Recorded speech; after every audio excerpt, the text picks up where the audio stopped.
नमस्कार, master stroke में आप सभी का बहुत बहुत स्वागत है। आपके साथ हूं मैं रुबिका लियाकत। कोरोना पर कोहराम मचा हुआ है। कई राज्यों में केस बढ़ने एक बार फिर से शुरू हो गए हैं। 500 का आंकड़ा हम पार कर चुके हैं, लेकिन ऐसे राज्यों की भी संख्या लगातार बढ़ रही है जहां पर रात में कर्फ्यू का ऐलान कर दिया गया है। आज इस लिस्ट में 3 और राज्य शामिल हो गए हैं। दिल्ली में आज से नाइट कर्फ्यू लगाया जाएगा। रात को 11 बजे से सुबह 5 बजे तक ये नाइट कर्फ्यू रहेगा। केरल में 30 दिसंबर से रात को 10 बजे से सुबह 5 बजे तक नाइट कर्फ्यू रहेगा। उत्तराखंड में भी रात को 11 बजे से सुबह 5 बजे तक नाइट कर्फ्यू लागू कर दिया गया है। उत्तराखंड, यहाँ तो चुनावी होने वाले हैं, ये चुनावी राज्य है। यहाँ दिन में रैलियां हो रही है और रात को कर्फ्यू रहेगा। उत्तर प्रदेश में भी तो यही हाल है। रैलियों में लोगों की भीड़ उमड़ रही है, बगैर सोशल डिस्टेंसिंग के, बगैर मास्क लगाए। आप देखिए, इन रैलियों में नरमुंड नजर आ रहे हैं, लेकिन इन पर पाबंदी नहीं है। कर्फ्यू रात में है। जय जय श्री राम।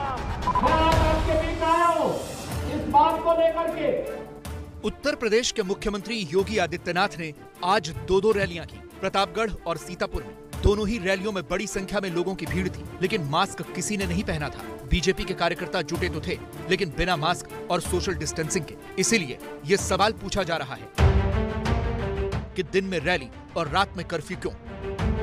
11 बजे से सुबह 5 बजे तक कर्फ्यू लगाया गया है। रात में 11 बजे से सुबह 5 बजे तक उत्तर प्रदेश की सड़कों में कर्फ्यू लगाने का मतलब क्या है? यही सवाल बीजेपी के बागी सांसद वरुण गांधी भी पूछ रहे हैं। उन्होंने ट्वीट किया, रात में कर्फ्यू लगाना और दिन में रैलियों में लाखों लोगों को बुलाना ये सामान्य जनमानस की समझ से परे है। उत्तर प्रदेश की सीमित स्वास्थ्य व्यवस्थाओं के मद्देनजर हमें ईमानदारी से यह तय करना पड़ेगा कि हमारी प्राथमिकता भयावह ओमिक्रॉन के प्रसार को रोकना है अथवा चुनावी शक्ति प्रदर्शन। जिस शक्ति प्रदर्शन की वरुण गांधी बात कर रहे हैं वो लगातार हो रहा है। ये यूपी के बदायूं की तस्वीरें हैं, जहां डिप्टी सीएम केशव प्रसाद मौर्य जन विश्वास यात्रा निकाल रहे हैं। स्वागत करने के लिए जितने भी कार्यकर्ता आए हुए हैं, किसी ने भी मास्क नहीं पहना हुआ है। जिस रथ में केशव मौर्य सवार हैं, उसमें सिर्फ 2 लोग मास्क लगाए हुए हैं, एक बीजेपी के महिला नेता और दूसरा ये कैमरामैन। इनके अलावा किसी ने भी मास्क नहीं पहना हुआ है। ये हाल सिर्फ बीजेपी की रैलियों में हो ऐसा नहीं है, ये अयोध्या में हो रही बीएसपी की रैली है। इस मंच पर सिर्फ सतीश मिश्रा ने ही मास्क पहना हुआ है। कुछ और लोगों ने भी पहना है, लेकिन मुंह किसी का नहीं ढका। थोड़ी देर बाद सतीश चंद्र मिश्रा गोंडा पहुंचे तो यहाँ स्थिति थोड़ी सुधरी नजर आई। मंच पर मौजूद लोगों ने मास्क पहना हुआ था, लेकिन भीड़ में जो लोग थे वो बिना मास्क के ही थे। जो भी करना होता हम लोग भी प्रिकॉशन लेके चल रहे हैं। कहीं भी जा रहे हैं प्रिकॉशन फॉलो कर रहे हैं। हमारे लोग भी देखा आपने, सब मास्क लगा के प्रिकॉशन में। अभी हम आपसे चर्चा कर रहे हैं खाली, तो हमारे जेब में है, नहीं तो हम भी पूरा उसी तरीके से चल रहे हैं। हमसे बात करने के बाद सतीश चंद्र मिश्रा ने तुरंत मास्क पहन भी लिया, लेकिन सवाल इसका नहीं। सवाल ये है कि दिन में रैलियों में भीड़ और रात में कोरोना न फैले, इसके लिए कर्फ्यू क्यों? ऐसे में चुनाव आयोग चुनाव कैसे कराएगा? यही जानने के लिए आज केंद्रीय स्वास्थ्य सचिव के साथ चुनाव आयोग ने एक बैठक की, जिसमें इन 5 चुनावी राज्यों में कोरोना और वैक्सीनेशन की स्थिति की जानकारी ली गई। चुनाव आयोग ने स्वास्थ्य मंत्रालय से विस्तृत रिपोर्ट मांगी है। चुनाव आयोग को बताया गया है कि अभी देश में स्थिति काबू में है। ये भी बताया गया कि ओमिक्रॉन वेरिएंट अभी घातक नहीं है। चुनावी राज्यों की सरकारों से केंद्रीय स्वास्थ्य मंत्रालय संपर्क में है। चुनावी राज्यों में बड़ी संख्या में लोगों का टीकाकरण हो चुका है। सूत्रों के मुताबिक केंद्रीय चुनाव आयोग ने इस बैठक के बाद में केंद्रीय स्वास्थ्य सचिव से कहा है कि वो ओमिक्रॉन के खतरे को देखते हुए एक विस्तृत रिपोर्ट भी केंद्रीय चुनाव आयोग के सामने रखें और मुमकिन है कि जनवरी के पहले हफ्ते में इस मुद्दे पर एक बार फिर से केंद्रीय चुनाव आयोग बैठक करे। यानी चुनाव टालने पर अभी आयोग कोई विचार नहीं कर रहा। जनवरी के पहले हफ्ते में स्वास्थ्य मंत्रालय के साथ बैठक के बाद चुनावी तारीखों का ऐलान भी हो सकता है।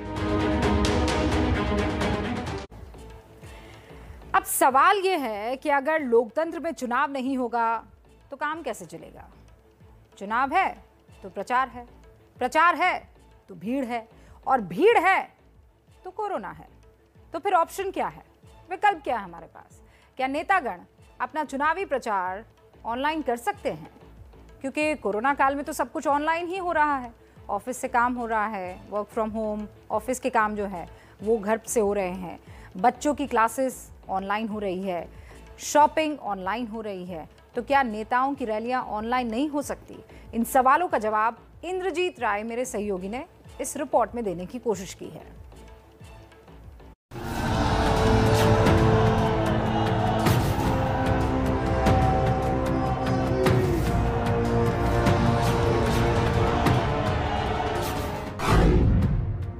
लोकतंत्र में चुनाव ही पहचान है और ऐसे में कोरोना की वजह से अगर चुनाव टाले गए तो ये कहा जाएगा कि लोकतंत्र एक वायरस से हार गया। इसलिए चुनाव तो टलेंगे नहीं, तो फिर विकल्प क्या है? क्योंकि चुनाव होगा तो प्रचार तो होगा ही, और अगर प्रचार होगा, भीड़ जुटेगी, तो कोरोना नहीं फैलेगा। लेकिन सवाल यह है कि जब स्कूल ऑनलाइन चल सकते हैं, जब खरीदारी ऑनलाइन हो सकती है, जब सरकारों का काम ऑनलाइन हो सकता है, तो चुनाव प्रचार ऑनलाइन या फिर दूसरे माध्यमों से क्यों नहीं हो सकते?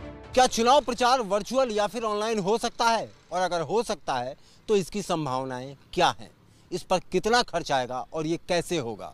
ये वो सवाल हैं जिनके जवाब हर कोई जानना चाहता है। वर्चुअल रैली की संभावनाओं पर आगे बढ़ने से पहले भारत में इंटरनेट और तकनीक की ताकत समझना जरूरी है। भारत में स्मार्टफोन इस्तेमाल करने वाले लगभग 50 करोड़ लोग हैं। इंटरनेट इस्तेमाल करने वाले लगभग 82 करोड़ हैं। टीवी देखने वाले परिवार लगभग 20 करोड़ हैं और सोशल मीडिया इस्तेमाल करने वाले लगभग 65 करोड़। यानी भारत में इंटरनेट और टीवी देखने वाले लोगों की तादाद रैली में आने वाले लोगों से कहीं ज्यादा है। तो फिर चुनावों में इंटरनेट की इस ताकत का इस्तेमाल क्यों नहीं हो सकता? हर परिस्थिति में हमें अपने आप को अडेप्ट करना चाहिए। आप अगर रैलीज की बात करते हैं तो इसमें हमें दो तरह की स्ट्रैटेजी अडॉप्ट करनी पड़ेगी, है ना। जैसे आपके पास अर्बन मासेस हैं, अर्बन मासेस जो गैजेट्स यूज़ करना जानते हैं, जो सोशल मीडिया से अवेयर हैं, आपको रैलीज उन तक अपनी जो मैसेज है पॉलिटिकल पार्टीज़ को उनके थ्रू पहुंचानी चाहिए। और दूसरी मास है जो कि आपकी रूरल जेंट्री है, या फिर वो तबका है जो आपका रिक्शा वाला है, हॉकर है, वेंडर है। उस तबके से अगर आपको कनेक्ट होना है तो आप सोशल मीडिया से नहीं हो सकते हैं। उनके लिए आपको अपनी स्ट्रैटेजी रिवाइज करनी होगी। आपको छोटे छोटे ग्रुप्स में लोगों को मिलने पड़ेंगे, और वो भी कोविड प्रोटोकॉल के साथ। जहां तक खर्चे की बात है तो चुनावी रैलियों के तामझाम पर तो बहुत ज्यादा खर्च होता है। ये राजनीतिक पार्टियों के लिए एक महंगा सौदा होता है। अगर प्रचार ऑनलाइन हो जाएगा तो इस पर खर्च भी कम आएगा। एक रैली में आप करीब 2 या 3 लाख लोगों को बुला सकते हैं, जिसके अंदर आप पूरे इंफ्रास्ट्रक्चर को अगर समझे तो करीब 8 से 10 करोड़ रुपए एक में रैली में मिनिमम खर्च होता है, जिसका मतलब पर पर्सन कॉस्ट 200 से 300 रुपए आती है। वहीं अगर हम एक इंटरनेट पे ई रैली को कंडक्ट करें और एक वर्चुअल मीट पे लोगों को कनेक्ट करें तो वहां पर क्लिक कॉस्ट कम से कम 35 रुपए से 40 रुपए तक जा सकती है, जहां हम एड्स भी रन कर सकते हैं। देखिए कि आप अगर अर्बन ऑडियंस से कनेक्ट हो रहे हैं सोशल मीडिया पे, इंस्टाग्राम पे, ट्विटर पे, तो आपका मॉनेटरी सेविंग तो बहुत ही मेजर है पॉलिटिकल पार्टीज़ का, एटलीस्ट अर्बन ऑडियंस के लिए। रूरल ऑडियंस या लोकल लेवल ऑडियंस पे जाएंगे आप, इस जस्ट कि आपको थोड़ी सी टाइम कंजम्पशन आपकी बढ़ जाएगी। वर्चुअल रैली की जरूरत इसलिए है क्योंकि कोरोना का ओमिक्रॉन वेरिएंट बहुत तेजी से फैलता है। खुद डॉक्टर ये दावा कर रहे हैं कि अगर रैली में कुछ लोग भी कोरोना संक्रमित हुए तो थोड़ी ही देर में वो संक्रमण पूरी रैली में फैल सकता है। 25 लोग एक बीमारी से इन्फेक्टेड हैं या उनमें वो बीमारी है तो वो 1.7 टाइम्स ज़्यादा लोगों को इन्फेक्ट कर सकते हैं।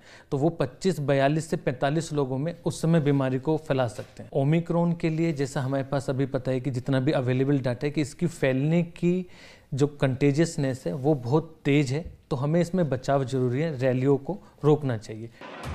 अब दूसरा बड़ा सवाल खड़ा होता है कि वर्चुअल रैली में किस किस तकनीक का इस्तेमाल किया जा सकता है और ये राजनीतिक दलों के लिए कितना व्यावहारिक है। अभी ये हो रहा है कि करीब 50% से ज़्यादा लोगों पे स्मार्टफोन है, करीब 50 से 60% लोगों पे अपनी इंटरनेट की व्यवस्था है, तो वो लोग बड़े आराम से इसमें वर्चुअल मोड में जा सकते हैं। जो बहुत ही बिल्कुल देहाती यहाँ पे जो है, जहाँ पे कि ये व्यवस्था उपलब्ध नहीं है, वहाँ पर भी हम लोग क्या काम कर सकते हैं कि उनको रिकॉर्डेड जो उनका वर्जन है ला करके वो चाहे तो हम एक स्क्रीन लगाएं। रैलियों में क्या होता है, नेता एक तय वक्त पर लोगों को बुलाते हैं और अपना संदेश लोगों तक पहुंचाते हैं। तो क्या नेता एक तय वक्त पर लाइव स्ट्रीमिंग या टेलीविज़न या फिर इंटरनेट के दूसरे माध्यमों के जरिए लोगों को नहीं बुला सकते और अपना संदेश नहीं भेज सकते? तकनीक के इस्तेमाल से जान और पैसा दोनों की बचत होगी। नेता और वोटर दोनों लोकतंत्र के इस सफर में सुरक्षित रहेंगे तो आखिर राजनीतिक पार्टियां रैलियों पर खुद पाबंदी क्यों नहीं लगाती? क्योंकि दूसरी तरफ ओमिक्रॉन वेरिएंट के खतरे को देखते हुए सरकार ने बूस्टर डोज का तो ऐलान कर ही दिया है। नए साल में पहले 15 से 18 साल के बच्चों को टीका लगेगा, फिर बुजुर्गों को, स्वास्थ्य कर्मियों को, फ्रंटलाइन वर्कर्स को बूस्टर डोज दी जाएगी। सरकार की तैयारी पूरी है, लेकिन एक्सपर्ट्स ये सवाल उठा रहे हैं कि बूस्टर डोज देने की इस वक्त जल्दी क्या है, क्योंकि जिन देशों में बूस्टर दिया गया है वहां भी संक्रमितों की जो संख्या है वो ऐसा नहीं है कि रुक गई है, वो बढ़ी ही है। 60 वर्ष से ऊपर की आयु के कोमॉर्बिडिटी वाले नागरिकों को वैक्सीन की प्रिकॉशन डोज का विकल्प उनके लिए उपलब्ध होगा। 10 जनवरी से प्रारंभ होगा। प्रधानमंत्री नरेंद्र मोदी ने भले ही इसे प्रिकॉशन डोज कहा हो, लेकिन है ये बूस्टर डोज ही।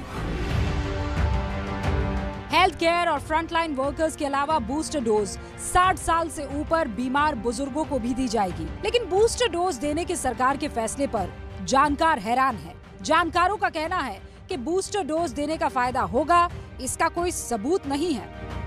कई कंट्रीज हैं जो बूस्टर शुरू कर चुके हैं, कुछ ने तो चौथी डोज भी लगाना शुरू कर दिया है, लेकिन उसको हमें एनालिसिस उसकी करनी चाहिए। हमें थोड़ा साइंटिफिक टेम्परामेंट रखना चाहिए, वैज्ञानिक सोच रखनी चाहिए। साइंस हमेशा इवॉल्व करता रहता है और इसलिए जो है कई बार साइंस पे जो है कमर्शियल इंटरेस्ट हावी होना चाहता है। यूके का देख लीजिए, करीब 45% लोगों ने ऑलरेडी बूस्टर लगा दिया है, फिर भी जो है देखिए तो रोज 50,000 केसेस जो है फुल्ली वैक्सीनेटेड जो है ब्रेक थ्रू इन्फेक्शन हो रहे हैं। डॉक्टर संजय राय भारत सरकार के स्वास्थ्य मंत्रालय की एक रिपोर्ट को आधार बना रहे हैं, जिसमें भारत में आए ओमिक्रॉन के केसेस का विश्लेषण किया गया था। स्वास्थ्य मंत्रालय ने ओमिक्रॉन के शुरुआती 183 मरीजों का विश्लेषण किया था, जिससे पता चला था कि 87 लोगों को वैक्सीन की दोनों डोजेज लगी थी और 3 लोगों को बूस्टर डोज भी लगा था। इंडिया पब्लिक हेल्थ एसोसिएशन के अध्यक्ष संजय राय एम्स में हुए कोवैक्सीन ट्रायल के प्रिंसिपल इन्वेस्टिगेटर थे। साथ ही कोवैक्सीन का 2 से 18 साल तक के बच्चों पर और बूस्टर डोज का ट्रायल उन्होंने ही दिल्ली के एम्स में किया था, इसीलिए उनकी बातें महत्वपूर्ण है। कि हिंदुस्तान में अभी सबको 2 डोजेस नहीं लगे, फिर भी केसेस क्यों लगातार कम होते जा रहे हैं और एक दिन में नहीं, पिछले 8 महीने से कम होते जा रहे हैं, जबकि जहां 3 बूस्टर लग गया वहां क्यों बढ़ रहे हैं, ये सब देखना पड़ता है। जितने म्यूटेशन है जो साइंस ये कहता है वो स्पाइक प्रोटीन में हो रहे हैं। मेजॉरिटी ऑफ वैक्सीन जो है स्पाइक प्रोटीन के अगेंस्ट ही एंटीबॉडीज बनाती है। अगर स्पाइक प्रोटीन कंप्लीटली चेंज हो गया तो एंटीबॉडीज लेवल कुछ भी होते हुए इसकी संभावना है कि वह उसको पहचान नहीं पाएगा जो एग्जिस्टिंग एंटीबॉडीज आपके शरीर में है, और यह जो है इन्फेक्शन भी होगा, सीवियरिटी होने के भी चांसेस हैं। आज केंद्रीय स्वास्थ्य मंत्रालय की तरफ से कुछ गाइडलाइंस जारी की गई। महज 1 हफ्ते के भीतर 15 से 18 साल के बच्चों को लगने लगेंगे वैक्सीन।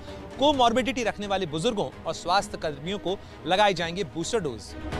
3 जनवरी 2022 से 15 से 18 साल के बच्चों को वैक्सीन दी जाएगी। इन बच्चों को सिर्फ कोवैक्सीन ही दी जाएगी। स्वास्थ्य कर्मियों और फ्रंटलाइन वर्कर्स को 10 जनवरी 2022 से एक और डोज मिलेगी। तीसरी डोज उन्हें ही दी जाएगी जिन्हें दूसरी डोज लिए कम से कम 39 हफ्ते हो गए हों। इसके अलावा 10 जनवरी से ही बुजुर्गों को भी तीसरी डोज मिलेगी। 60 साल से ऊपर के बीमार लोगों को ही तीसरी डोज दी जाएगी।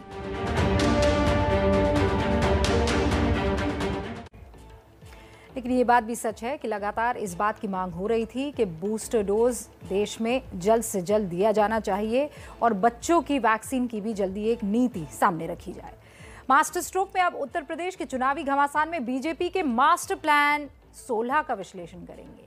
यूपी में बीजेपी ने ब्राह्मण वोटर्स को सेंधमारी से बचाने के लिए 16 नेताओं की एक टास्क फोर्स बनाई है, जिसमें लखीमपुर गालीकांड वाले मंत्री अजय मिश्रा टेनी उनको भी शामिल किया गया है। इस टीम को यूपी के 10% ब्राह्मण वोट बीजेपी के खाते में लाने का टास्क दिया गया है। टीम का ब्लूप्रिंट बीजेपी अध्यक्ष जेपी नड्डा के घर पर फाइनल हुआ। अब बीजेपी का ये ब्लूप्रिंट है क्या? इस टीम में क्यों शामिल किए गए हैं विवादित मंत्री अजय मिश्रा टेनी? इस रिपोर्ट से आप समझ पाएंगे।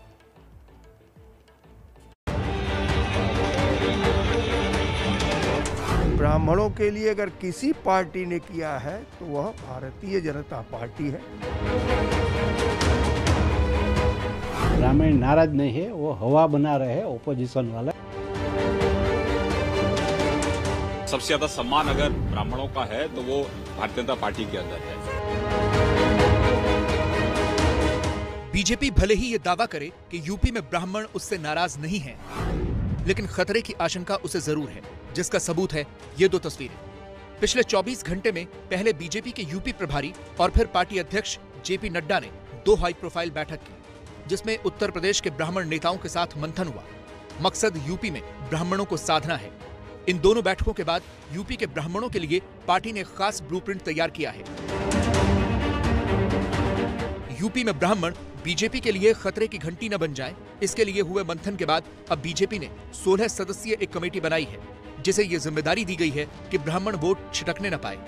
इसके लिए जो ब्लूप्रिंट तैयार हुआ है उसके मुताबिक अब 16 सदस्यों की कमेटी 403 विधानसभा सीटों पर जाएगी, जहां ये ब्राह्मण समाज के लोगों से सीधे मुलाकात करेगी। इस दौरान सामान्य वर्ग को दिए गए 10% आरक्षण का प्रचार किया जाएगा। इसके अलावा राम मंदिर और काशी कॉरिडोर के बारे में भी ब्राह्मण समाज में पार्टी प्रचार करेगी।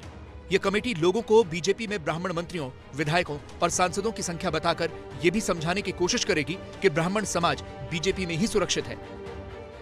समाजवादी पार्टी, बहुजन समाज पार्टी जिस प्रकार से गलत तरीके से यह फैला रही है कि ब्राह्मण नाराज है भाजपा से, हम ये बताने जा रहे हैं कि ब्राह्मणों के लिए अगर किसी पार्टी ने किया है तो वह भारतीय जनता पार्टी है। तो उसको हम जगह जगह बताएंगे, इन लोगों का भंडाफोड़ करेंगे। देखिए, सबकी राय भी नहीं, कुछ एक मांगे भी दी गई हैं कि क्या क्या और किया जा सकता है।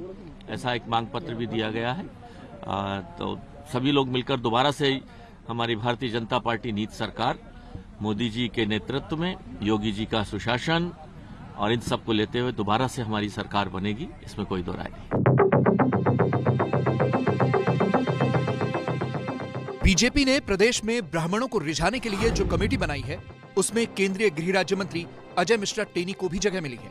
हालांकि वो पार्टी अध्यक्ष के घर पर हुई बैठक में तो शामिल नहीं थे। वैसे भी एबीपी न्यूज रिपोर्टर के साथ गाली गलौज के बाद से उनका लुका छिपी का खेल जारी है। विपक्ष के लाख दबाव के बाद भी पार्टी टेनी के साथ खड़ी रही।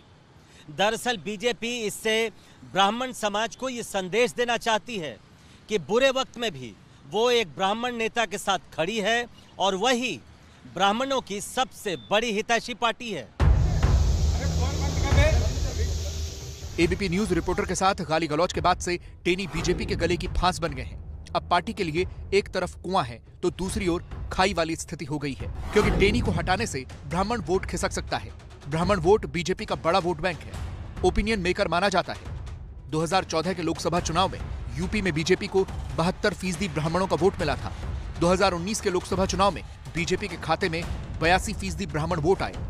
ब्राह्मण ओपिनियन मेकर माने जाते हैं, नाराजगी से बड़ा नुकसान हो सकता है। इसलिए बीजेपी अब इस वोट बैंक को खिसकने से बचाने के लिए जोर लगा रही है।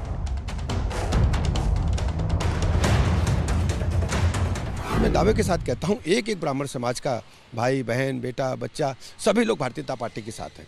और उसका कारण यह है कि आदरणीय प्रधानमंत्री नरेंद्र मोदी जी ने जिस ढंग से भारत की संस्कृति के लिए, भारत की सांस्कृतिक धरोहरों के लिए काम किया है, किसी ने नहीं सोचा। यूपी में पहले ब्राह्मण वोट कांग्रेस का वोट बैंक हुआ करता था, लेकिन राम मंदिर आंदोलन के बाद ये वोट बैंक बीजेपी की तरफ आने लगा। लेकिन 2007 में मायावती की सोशल इंजीनियरिंग के चलते ये वोट बैंक फिर से खिसककर बीजेपी से मायावती की ओर चला गया। बाद में मायावती की पार्टी के ज्यादातर ब्राह्मण नेता बीजेपी में आ गए और बीजेपी इस चुनाव में उसे ही बरकरार रखने की कोशिश कर रही है। 3 दिन पहले तक इस शख्स को गिनती के कुछ लोग जानते होंगे, लेकिन आज पूरा देश जान गया है। नाम है पीयूष जैन, कन्नौज के कारोबारी, जिनके यहाँ पर छापा पड़ा तो नोटों के बंडल ऐसे निकले कि मशीनें मंगवानी पड़ी। कोर्ट ने आज इन्हें 14 दिन की न्यायिक हिरासत में भेज दिया है। छापे में पीयूष जैन के यहां पर 194 करोड़ रुपए कैश मिले। इसमें कानपुर में 177 करोड़ रुपए और कन्नौज में 17 करोड़ रुपए मिले। 23 किलो सोना मिला है, 23 किलो, जिसकी कीमत करीब 11 करोड़ रुपए है। 6 किलो चंदन का तेल मिला है, जिसकी कीमत करीब 6 करोड़ रुपए है। और साथ में 300 करोड़ रुपए की प्रॉपर्टी का भी पता चला है।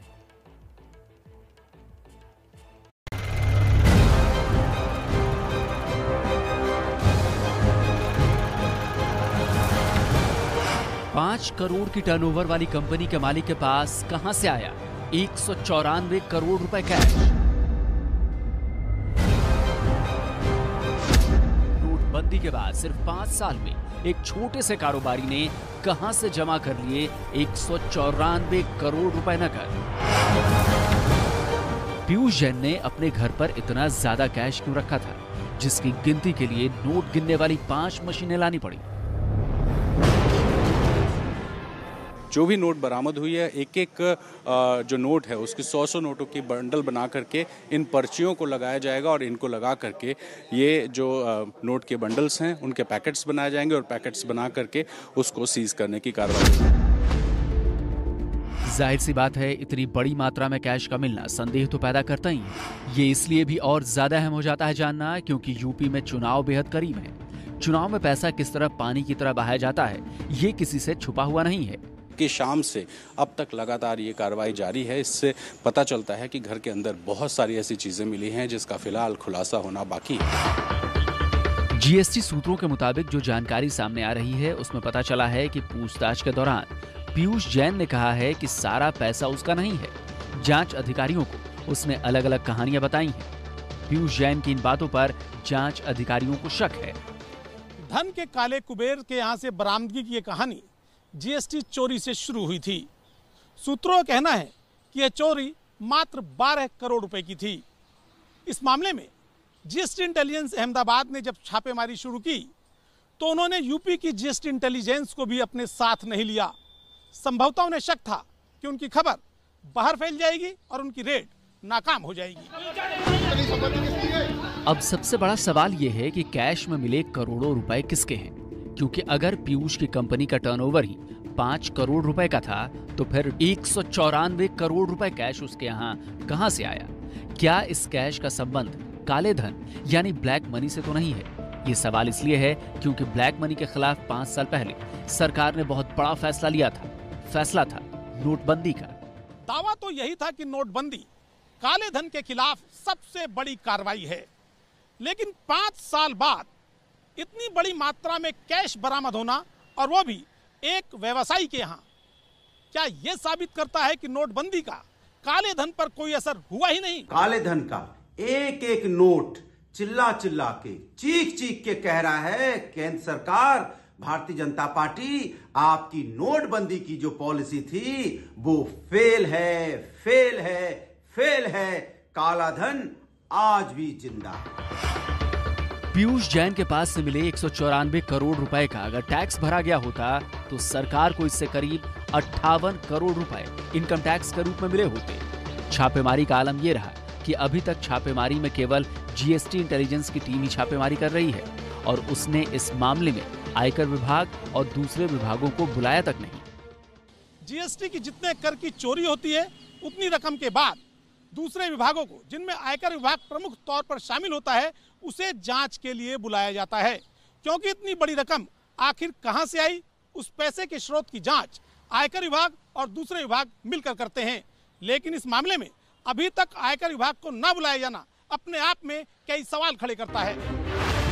यानी एजेंसियों को शक है कि बड़े पैमाने पर टैक्स चोरी की गई है।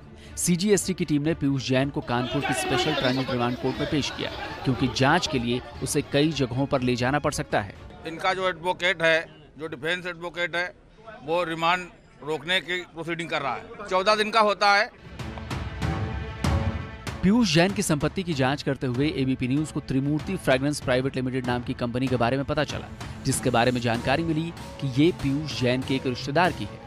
इसका पता दिल्ली के पटपड़गंज इंडस्ट्रियल इलाके का था। एबीपी न्यूज की टीम जब वहां पहुंची तो उसे वहां कोई फैक्ट्री नहीं मिली।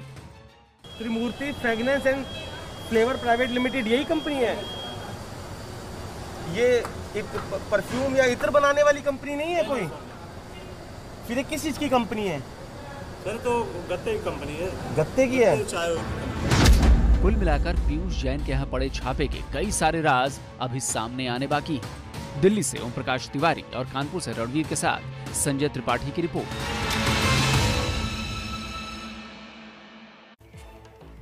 कभी कन्नौज में एक छोटे से घर में रहने वाले पीयूष जैन का अब वहां पर आलीशान बंगला है। सिर्फ 15 साल में पीयूष जैन कामयाबी के उरूज पर जा बैठे। छोटा सा पुश्तैनी घर अब 4 मकानों वाले कंपाउंड में बदल चुका है। रेड करने वाले अधिकारी भी घर की बनावट को देखकर हैरान हो रहे थे।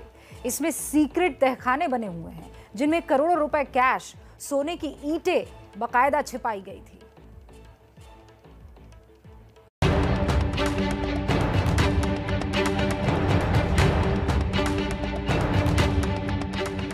पीयूष जैन को आज पूरा देश जान गया है।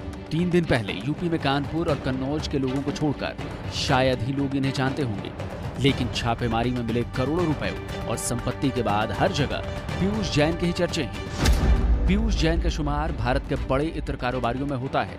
वो मूल रूप से कन्नौज छिपट्टी के रहने वाले हैं और 40 से ज्यादा कंपनियों के मालिक हैं। इनके मिडिल ईस्ट में भी 2 कंपनियां हैं, जबकि कन्नौज में इत्र फैक्ट्री, कोल्ड स्टोरेज और पेट्रोल पंप है। कन्नौज के जैन स्ट्रीट में पीयूष जैन का पुश्तैनी मकान है। ये घर पहले बहुत छोटा हुआ करता था, लेकिन वक्त के साथ ये एक आलीशान बंगले में तब्दील हो गया। पीयूष जैन के पिता महेश चंद जैन पेशे से केमिस्ट हैं और अपने पिता से ही पीयूष जैन ने कंपाउंड बनाने का तरीका सीखा था। पीयूष जैन ने पिछले 15 साल में कारोबार तेजी से फैलाया। मुंबई में इनकी कंपनियों का हेड ऑफिस है, यहीं पर इनका शोरूम और एक आलीशान बंगला भी है। मुंबई के अपने हेड ऑफिस से ही पीयूष विदेश में इत्र को एक्सपोर्ट करते हैं। ये जो स्कूटर आप देख रहे हैं, ये पीयूष जैन का है। लोगों के मुताबिक कन्नौज आने पर कई बार वो स्कूटर से ही बाहर निकल जाते थे। पीयूष जैन जब बड़े कारोबारी बन गए, तब उन्होंने कन्नौज में अपने घर के आसपास मौजूद कई मकान खरीद लिए। लोगों के मुताबिक उनका रहन सहन बेहद साधारण रहा है। पीयूष जैन के घर पर जब छापा पड़ा तो पता चला कि मकान में बहुत सारे राज हैं। इस पूरे परिसर में 4 अलग अलग पार्ट में मकान बनाया गया, यानी एक परिसर में 4 मकान हैं और उन चारों मकानों में 2-2 गेट हैं, यानी कुल 8 दरवाजे हैं इस पूरे परिसर में जाने के लिए। इनके घर में एक वाटर टैंक बना हुआ है। इस टैंक के नीचे तहखाना बनाया गया था। टैंक के सामने चंदन के तेल के डिब्बे रखे गए थे। इन डब्बों को हटाने के बाद इसके पीछे से 17 करोड़ रुपए कैश मिले। इसके अलावा सोने के बिस्किट भी यहीं बरामद हुए। जाहिर है, जैसे जैसे जांच आगे बढ़ेगी, पीयूष जैन से जुड़े और भी कई राज सामने आएंगे। कन्नौज से संजय त्रिपाठी की रिपोर्ट। अभी तो बहुत लोगों के नाम इस रेड में आने वाले हैं और उन पर हमारी नज़र बनी हुई है, और नज़र पड़ोसी मुल्क पाकिस्तान पर भी। वहाँ से खबरें आ रही हैं कि मौजूदा प्रधानमंत्री इमरान खान की कुर्सी जाने का काउंटडाउन शुरू हो चुका है और पूर्व प्रधानमंत्री नवाज शरीफ की वापसी होने वाली है। पाकिस्तानी सेना इमरान खान से बहुत गुस्से में है, नाराज़ हो चुकी है कि अब उसने प्रधानमंत्री की कुर्सी उससे खींच लेने का, यानी उनके वहाँ पे ना रहने का पूरा इंतज़ाम कर दिया इमरान खान के। और फिलहाल लंदन में रह रहे नवाज शरीफ के साथ उसने एक सीक्रेट डील की है सेना ने। पाकिस्तानी मीडिया में इस डील की बहुत चर्चा है।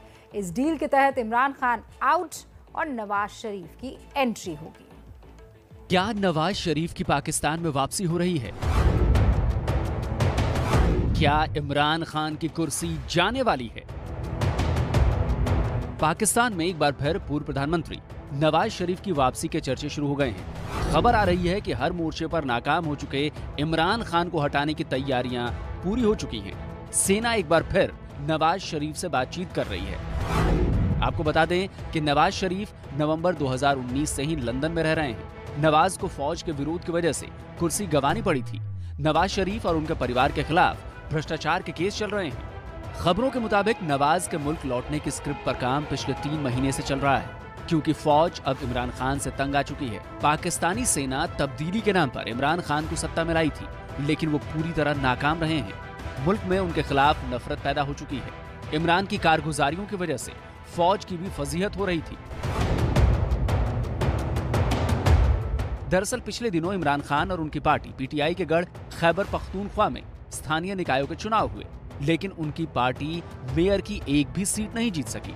इससे इमरान खान पूरी तरह झल्लाए हुए हैं। अब सेना ने नवाज शरीफ के साथ एक सीक्रेट डील की है।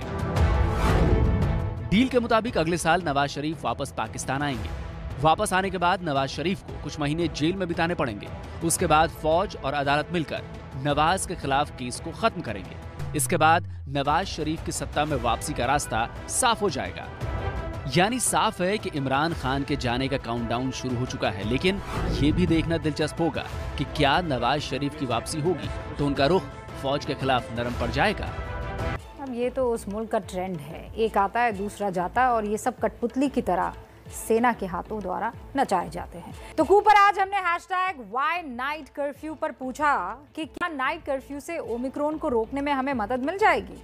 इसके जवाब में कू रिएक्शन ऑफ द डे के लिए हमने कू यूजर अदिति भारद्वाज को चुना है, जिन्होंने लिखा है नाइट कर्फ्यू से थोड़ी सी परेशानी कम होगी, लेकिन हर जगह के लिए ये सही ऑप्शन नहीं है। ओमिक्रॉन रोकने के लिए चुनावी रैलियों, बाजारों, शादी विवाह की भीड़ को भी कंट्रोल करना होगा, नियंत्रित करना होगा।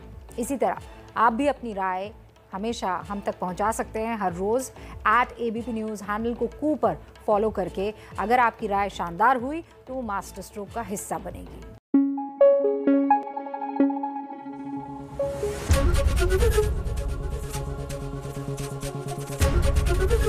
ABP न्यूज़ आपको रखे आगे।